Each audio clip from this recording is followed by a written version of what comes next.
Breaking news sa katatapos na co-main event, Stephen Fulton versus Brandon Figueroa. Nakataya dito ang WBC featherweight belt. Natalo po si Brandon Figueroa via unanimous decision, kaya si Stephen Fulton na po ang bagong WBC featherweight champion. Ito ang kanilang rematch mga tol. At bakit natalo si Brandon Figueroa dito? Ang estilo kasi ni Brandon Figueroa, aggressive at volume puncher. Bagay ang kanyang estilo sa mga brawler din, yung mga nakipagpalitan ng suntok. Pero dito kay Stephen Fulton, isang technical outboxer, saka magalaw sa ring. Kaya yung estilo ni Brandon Figueroa, hindi bagay sa estilo ni Stephen Fulton. Kumbaga, kontra sila. Kaya yung style ni Figueroa, hindi niya totally nagamit lahat yung skills niya. Kasi gusto ni Figueroa mga tol, yung naka-steady ka lang din eh. Yun, bagay talaga estilo niya, talagang pukpukan. Pero yung estilo ni Fulton, syempre mautak, magalaw, counter puncher, talagang na-outbox itong si Figueroa. Kahit gusto ni Figueroa bumato ng suntok, kung malayo naman yung susuntukin niya, hindi siya makasuntok. Ganun po ang nangyari. Kaya kahit sobrang agresibo ni Figueroa mga tol, itong si Fulton naman, magalaw sa ring. Na-outbox niya talaga si Figueroa mga tol. Ganyan ang boxing. Hindi lahat puro suntok, kailangan din talaga mautak ka.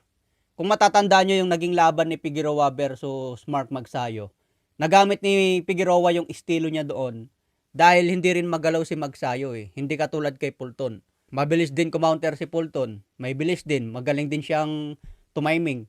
Ito ang sinasabi nilang style make fight. Kaya yung naging laban noon ni Fulton versus Naoya Inoue, kontrapelo naman itong si Fulton kay Inoue. Kasi si Inoue naman, maliksi. Catch and shoot naman yun, counter puncher, saka may power. Hindi rin nagamit ni Fulton noon yung style niya na technical kay Inoue. Kasi technical din tong si Inoue. Nag-aantay lang din niyang suntok. Saka hindi bara-bara sumuntok si Naoya Inoue. Kung baga piling-pili yung suntok niya, pero accurate. Kaya kung pabilisan ng suntok, pabilisan ng counter, mas lamang si Inoue. Kaya nga noon, domina ang pinakita ni Inoue kay Fulton. Knockout pang inabot ni Fulton. So sayang yung sinasabi ni Figueroa na siya ang tatapos sa karera ni Naoya Inoue. Sa style daw ni Figueroa, kaya niyang in-knockout at tatapusin si Naoya Inoue. Pero ngayon, wala na.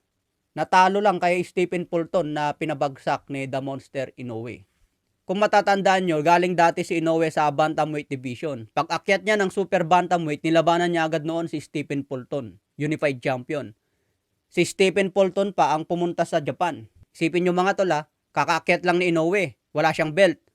Samantala itong si Fulton, Unified Champion, pero siya ang dumayo sa baluarte ni Inoue. Ibig sabihin no, nandun ang pera sa baluarte ni Inoue.